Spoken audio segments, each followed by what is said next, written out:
مولاي صل وسلم دائما أبدا على حبيبك خير الخلق كلهم مولاي صل وسلم دائما أبدا على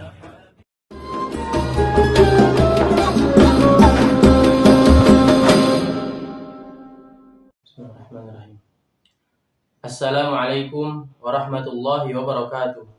Alhamdulillah, wassalatu wassalamu ala nuril anwar, wasiril asrar, wa miftahi babil yasar, Sayyidina Muhammadinil Mukhtar, wa ala alihi al-athhar, wa ashabil akhyar, salatan wa salaman, nas'adu bihima yawmal wukuf, baina yaday malikil karim, rahimil afwil ghaffar. Perkenalkan, saya Muhammad Zaki, mahasiswa Prodi Pendidikan Agama Islam, Fakultas Ilmu Sosial dan Hukum, Universitas Negeri Jakarta. Dalam video ini, saya akan menganalisis sebuah kasus ilmiah dari sudut pandang filsafat ilmu, dengan fokus pada aspek epistemologi, ontologi, dan aksiologi, serta bagaimana proses falsifikasi berperan dalam menilai validitas teori ilmiah. Oke teman-teman, jadi kasus ini berawal dari seorang profesor biologi molekuler di universitas ternama, yang selama bertahun-tahun telah mengajarkan teori lama tentang mekanisme DNA dalam reproduksi sel. Teori ini sudah menjadi dasar banyak penelitian dan terapi gen. Namun, muncul data baru dari tim peneliti muda yang menunjukkan bahwa mekanisme tersebut tidak berlaku dalam semua kondisi. Temuan ini menentang keabsahan teori lama. Dan dalam pandangan epistemologi, pertanyaan utamanya adalah, dari mana pengetahuan itu diperoleh dan bagaimana kita tahu bahwa itu data yang benar? Pengetahuan ilmiah dibangun dari hasil observasi, eksperimen, dan rasionalitas logis. Tapi menurut filsuf Karl Popper, tidak ada teori ilmiah yang benar secara mutlak. Semua harus terbuka terhadap pengujian dan kritik. Jadi, teori profesor bukan berarti salah, tetapi ia harus siap diuji ulang ketika muncul data yang baru. Inilah yang dinamakan sebagai amanat terhadap ilmu dan semangat keilmuan sejati. Konsep penting dalam filsafat ilmu adalah falsifikasi. Artinya, sebuah teori dianggap ilmiah jika bisa diuji dan mungkin terbantahkan. Dalam kasus ini, data dari tim muda adalah bentuk usaha falsifikasi terhadap teori lama.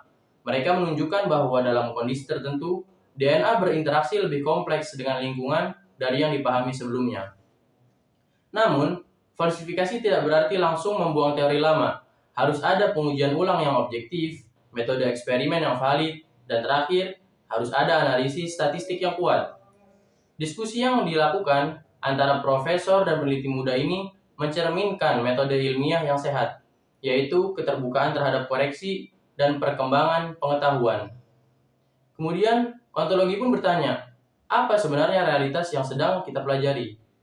Teori lama menganggap bahwa proses reproduksi sel bersifat tetap dan mekanis. Tapi, temuan baru menunjukkan bahwa realitas biologis lebih kompleks dan dinamis, terutama dalam spesies tertentu atau dalam kondisi lingkungan yang berbeda. Artinya, teori lama ini memiliki batas konteks. Ia tidak salah, tapi ia tidak lengkap. Maka, pemahaman ilmiah ini harus terus dikembangkan seiring dengan bertambahnya informasi tentang kenyataan. Profesor memiliki tanggung jawab etis untuk tidak menutup diri dari kritik, walau itu menyangkut teori yang menjadi fondasi karirnya. Tapi sebaliknya, tim peneliti muda pun juga harus menyampaikan temuan mereka dengan rendah hati dan objektif, bukan dengan merendahkan pendapat ilmuwan sebelumnya. Ilmu bukanlah soal ego, tapi soal pencarian kebenaran. Sikap terbuka, jujur, dan bertanggung jawab adalah nilai penting dalam dunia akademik. Dari kasus ini, kita belajar bahwasanya filsafat ilmu membantu kita memahami ilmu secara lebih dalam dan kritis. Melalui epistemologi, kita tahu bagaimana teori itu diuji. Dengan ontologi, kita menyadari bahwa realitas bisa lebih kompleks dari yang kita kira. Dan lewat aksiologi, kita diajak untuk berilmu dengan etika dan tanggung jawab. Semoga refleksi ini dapat menginspirasi kita untuk terus berpikir ilmiah dan terbuka terhadap perkembangan ilmu pengetahuan. Wassalamualaikum warahmatullahi wabarakatuh.